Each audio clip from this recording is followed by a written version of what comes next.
Daniel had worked 3 long shifts in a row on the outer research outpost, and the exhaustion showed in the way he walked as he finally entered the observation deck. The room was quiet, lit only by the soft blue glow of the nebula outside the giant transparent dome. The hum of machines blended with the silence so smoothly that the place almost felt like a dream. Daniel dragged a crate over to sit down. The cooling system of the outpost had been malfunctioning all day, so he unzipped his uniform halfway to get some relief from the heat. He leaned back, rubbing his face with both hands, thinking only of resting for a few minutes. He did not expect anyone to follow him. Most of the crew avoided the observation deck during late hours because they preferred returning to their rooms. Daniel liked the deck because of the view. It always felt like the universe was breathing, alive and endless. It reminded him why he joined the mission in the first place. Humans were finally being invited to collaborate with advanced alien civilizations, and every human worker felt proud to represent Earth. Daniel felt proud too, but at this moment he only felt tired. He closed his eyes for a second. The door slid open with a gentle sound. Daniel opened his eyes, expecting maybe a technician or a fellow crew member who needed something, but standing at the entrance was a tall, elegant figure with silver hair that shimmered as if catching the light from a different world. Her long, flowing clothing looked nothing like the human crew uniforms, more like a ceremonial fabric stitched with faint patterns that changed color slowly. She stepped inside quietly, her movements graceful and careful. She paused the moment she saw Daniel sitting there with his uniform half open, a very human and very casual sight. For a moment, both of them froze. Daniel shot up from the crate in surprise and embarrassment. He immediately tried to zip up his uniform, but his hands fumbled. He wasn't expecting to meet anyone important at this hour, especially not someone who looked like she belonged to a royal parade.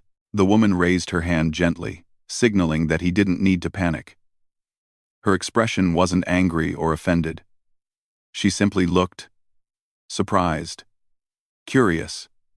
Her bright, crystal-like eyes studied him with a kind of innocence that made Daniel even more self-conscious. "I apologize," she said in a soft voice, her accent delicate and melodic. "I did not expect anyone to be here. I hope I did not disturb you." Daniel finally zipped up fully and stood straight, still trying to understand who she was. No. You're not disturbing me. I just wasn't expecting anyone." She stepped closer, her eyes still observing him with intense focus, not the judgmental kind, but the kind someone might have when seeing something unfamiliar yet interesting. After a moment, she placed a hand on her chest and introduced herself. "I am Araya, of the Larathi star domain. I hold the position of first heir in my lineage." Daniel blinked. He had heard about the Larathi star domain many times. They were one of the oldest and most influential civilizations in this sector of the galaxy. Their people were known for their beauty, intelligence, and strict traditions. Meeting one of them was already rare. Meeting their princess alone, without guards, was practically unheard of. "Oh," Daniel said awkwardly. "So, you're a princess?" Araya nodded gently. "Yes, but I travel in a low-profile manner for diplomatic study. I am here to observe human behavior without the limitations of ceremony." Daniel tried not to look shocked, but he probably failed. He gestured toward the deck with a stiff arm, unsure what to say. "Well, welcome?" A soft laugh escaped her, and the sound surprised both of them. It was soft, not loud, as if she wasn't used to laughing in casual situations. She walked closer to the transparent dome and looked outside at the glowing nebula. Her silver hair reflected the colors beautifully, and Daniel found himself staring not because she was a princess, but because she looked deeply peaceful, standing there. "I was told this deck gives a clear view," she said. "I wish to see it with my own eyes." Daniel nodded. "It's one of the best places on the outpost." She turned her head slightly toward him. "I must admit, human spaces are more open than ours. And your people seem more comfortable with natural states of being." Daniel didn't understand at first. "Natural states of being?" She pointed lightly toward his uniform, then back at him. "You were relaxed, unposed, not prepared for inspection or greeting. On my world, royals and diplomats are always dressed perfectly. Always arranged, always prepared. We never walk in on someone during an unguarded moment. Never. Daniel scratched the back of his neck, embarrassed again. Sorry about that. I didn't think anyone would come in. You do not need to apologize, she said softly. It was refreshing, unexpected, yet real. I rarely see something like that. Daniel wasn't sure if she was complimenting him or simply making an observation, but either way, he wasn't used to talking to royalty. He tried to appear normal as he asked, "Are you here alone? No guards or anything?" She shook her head. "My guards remain on the ship. I came on a private visit. Our traditions are strict, but I wished to understand humanity without a wall of caution around me." Daniel took a seat again, unsure what to do. Araya looked around the deck with curiosity, taking in every detail, the chairs, the metal crates, the maintenance tools lying nearby. She touched the surface of a console gently, as if feeling unfamiliar texture. "I spent my entire life inside royal halls," she said quietly. "Every movement of mine was watched, corrected, and judged. We must present perfect expressions, perfect posture, perfect responses. Everything is rehearsed." Her voice grew more melancholic. "I wish to see how humans behave when no one is watching." Daniel stared at her softly. He had never thought about how someone might feel trapped by expectations. She seemed calm on the outside, but her tone revealed a quiet loneliness. "Well," Daniel said slowly, "humans are usually a mess when no one's watching. Maybe that's what you saw when you walked in." She smiled, the expression softening her features. "I do not think that is a mess. I think it is freedom." For a moment, both of them stood silently, looking at each other, and then at the nebula outside. Daniel felt the awkwardness fading slowly. Somehow, her presence didn't feel intimidating anymore. She didn't act like a princess ordering others around. She acted more like someone who finally stepped outside a cage and was learning what real life looked like. She asked him simple questions about Earth, what humans ate, how they slept, how they spent free time. Daniel answered everything honestly. He told her about regular life, not the polished version humans showed in official meetings. He told her about mistakes people made. The way humans laughed too loud, cried too openly, and sometimes argued over silly things, but still managed to support one another. Araya listened with deep interest, her eyes never losing focus. She seemed fascinated by even the smallest details. "You speak without fear," she said. "Most beings hesitate when talking to royalty." Daniel shrugged. "I don't really know how I'm supposed to behave around a princess. So, I guess I'm not overthinking it." "That is exactly what I find interesting," she replied. "You do not hide." The conversation continued for a long time, flowing more naturally than Daniel expected. Araya sat near him, her movements gentle but relaxed compared to when she first entered. She even asked about human jokes, and Daniel tried explaining a few simple ones. Most didn't make sense to her, but one or two made her laugh softly, shyly, like someone discovering laughter for the first time. Time passed so quietly that Daniel didn't realize how late it had become. When Araya finally stood up, she hesitated before speaking again. "Daniel," she said softly. "This meeting, it was not planned, yet it gave me something I never experienced before." "What's that?" he asked. "A moment of realness," she answered. "A view of someone's life without masks." She turned toward the door, but before leaving, she looked back at him with a warm expression. "I will return," she said, "if you do not mind my company." Daniel felt surprised, but also strangely pleased. "You're welcome anytime." Araya nodded once, her silver hair catching the nebula light as she walked out. Daniel remained seated long after she left, staring at the place where she stood. He didn't know what kind of connection had formed between them, but he knew one thing for sure. This unexpected royal encounter was only the beginning of something neither of them could have predicted. Daniel expected the princess to forget about him after their strange first meeting. He assumed she had royal duties, official schedules, or important galactic matters waiting for her. Someone like her would not spend more time with a simple human technician from a space outpost. But the next morning, he returned to the observation deck during his break and found her already there. Araya stood near the glass dome, her hands gently clasped in front of her, as if she had been waiting. When she saw Daniel, her face brightened softly, not with the formal smile of royalty, but with a natural expression that felt real. "You returned," Daniel said, surprised. "I said I would," she replied, her voice calm but warm. "If it is inconvenient, I can leave." "No. No," Daniel said quickly. She walked closer, studying him with the same curiosity as before, but this time she seemed more relaxed. "I wish to learn more today. Yesterday, you showed me something I never had a moment without roles or expectations. I wish to understand that world better." Daniel scratched the back of his neck again, a habit that appeared whenever he felt shy. "Well, I don't know how much I can teach. You taught more in a few minutes than my tutors taught me in years," she answered simply. Daniel didn't know how to reply to that, so he changed the subject. "So what do you want to understand today?" She tilted her head thoughtfully. "Everything." Daniel laughed lightly. "That might take a while." "I have time," she said in a gentle tone.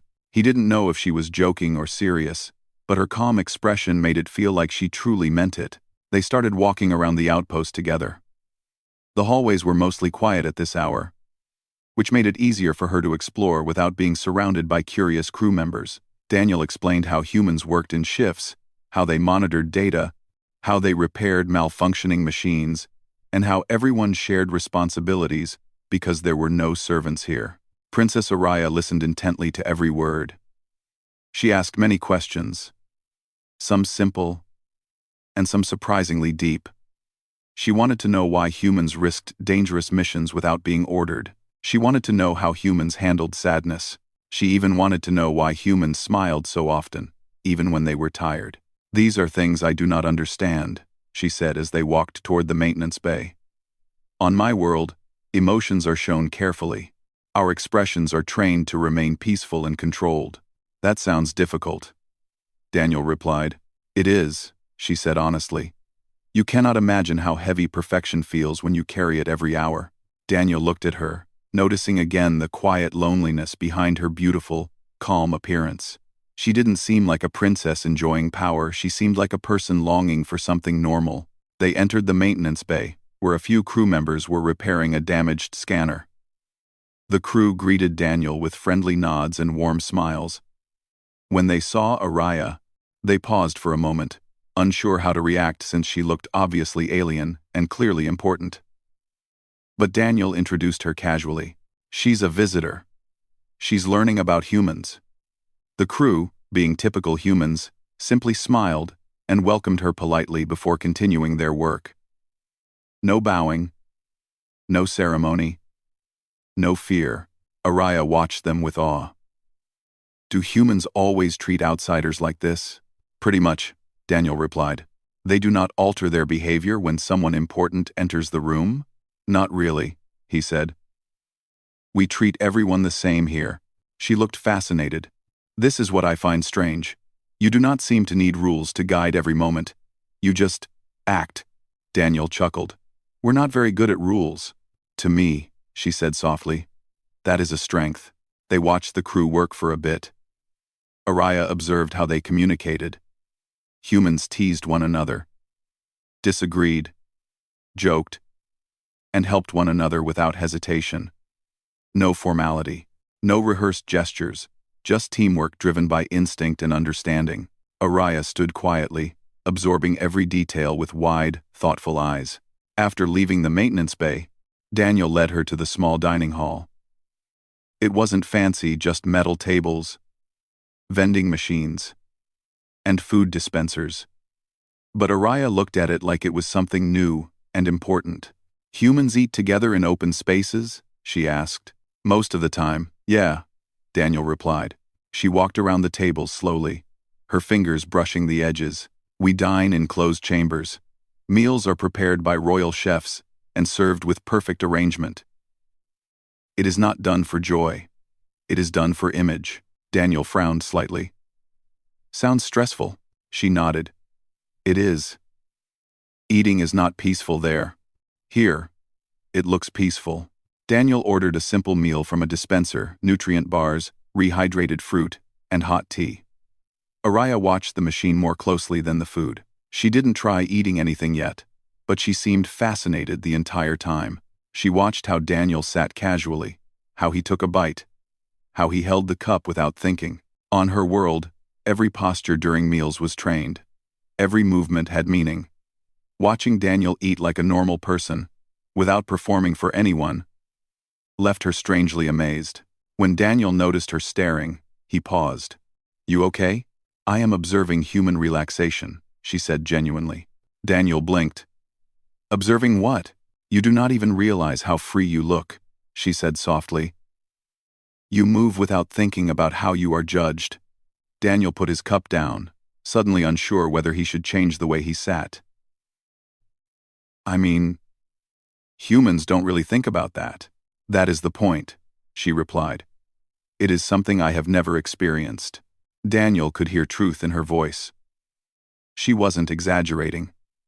Her world must have been structured like a palace of glass, beautiful, but fragile, and full of strict expectations. After the meal, they walked toward the central corridor, where the ship's systems were controlled. Suddenly, alarms blared, and red lights flashed overhead. Araya stiffened instantly. Even though the alert wasn't dangerous, she wasn't used to sudden noises. Daniel reacted instantly.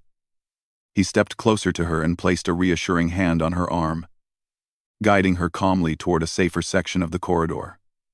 His voice stayed calm and steady. "It's okay. It's just a standard alert. Probably a small malfunction. Nothing dangerous." Araya's heart raced, not from fear, but from the shock of how quickly he acted. On her planet, no one would dare grab the arm of a royal heir. Touching a princess without permission was forbidden. But Daniel's action wasn't disrespectful. It was protective, natural, and entirely without hesitation. When the alert turned off a minute later, Daniel exhaled and looked at her. "See? Just a false alarm." Araya placed her hand gently where he had held her arm, touching the spot as if replaying that moment in her mind. "You acted. Instantly." "Well, yeah," Daniel said. "Humans help first and think later. Without waiting for orders?" "Of course." She looked deeply moved. "No one ever does that for me." Daniel didn't know what to say.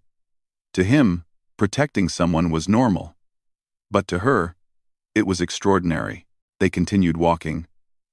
And Araya's silence wasn't uncomfortable, it was thoughtful. She seemed to be processing everything she learned, everything she saw, and everything she felt. When they reached the observation deck again, the nebula glowed brighter than before. Araya stood quietly, letting the soft colors reflect in her eyes. Daniel stood next to her, unsure if she wanted to talk or just think. After a few minutes, she spoke. "You showed me something again today," she said. "A part of your world that I never imagined." Daniel smiled. "It's not a perfect world." "No," she agreed softly. "But it is real. And that is something I value more than perfection." She turned to face him fully. "Daniel," she said in almost a whisper, "I believe humans understand life in ways my people cannot. You live honestly. You act from instinct, not ceremony. You protect without being told. You laugh without permission. You feel openly." Daniel rubbed his neck again, unsure what to say. Araya took a small breath, her silver hair falling slightly over her shoulder. "I want to learn more. If you will guide me." Daniel nodded. "I can do that. But I'm not some kind of expert. Humans do not need to be experts to teach," she said softly. "They only need to be honest." As the nebula glowed around them, Araya stood closer than before. She didn't look like a princess in that moment. She looked like someone discovering a new world, guided by the one human who treated her like a person instead of royalty. And she wasn't ready to let that world go. Princess Araya extended her stay on the outpost, without giving her royal escort a long explanation. She informed them that her diplomatic study required more time, and although they were confused, none of them dared question her decision. Daniel didn't know all these details. But he noticed that each day she seemed more comfortable in the human environment, more open, more curious, and more willing to step outside the strict behavior she had been trained to follow. Daniel's life began changing in small ways too. His routine breaks, once spent alone or chatting with other crew members, now included the princess. Her presence made everything feel a little different, almost softer. He found himself looking forward to seeing her even though he never said it aloud. And every time she arrived, she greeted him with a warm spark in her eyes that didn't feel royal, it felt human. On the 4th day of her extended stay, she came to the observation deck in simple travel clothes, instead of her usual elegant garments. Daniel didn't even recognize her for a moment. She looked more relaxed, almost like someone blending in instead of standing apart. "You look different today," Daniel said, surprised. Araya smiled. "I asked my attendants for something less formal. I thought, if I wish to understand humans, I should not look like a walking ceremony." Daniel laughed. "You look fine.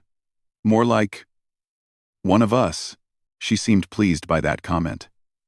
Her silver hair still shined beautifully, but without all the formal accessories, she looked younger, freer, and more at ease. She asked Daniel if they could walk through the outpost again.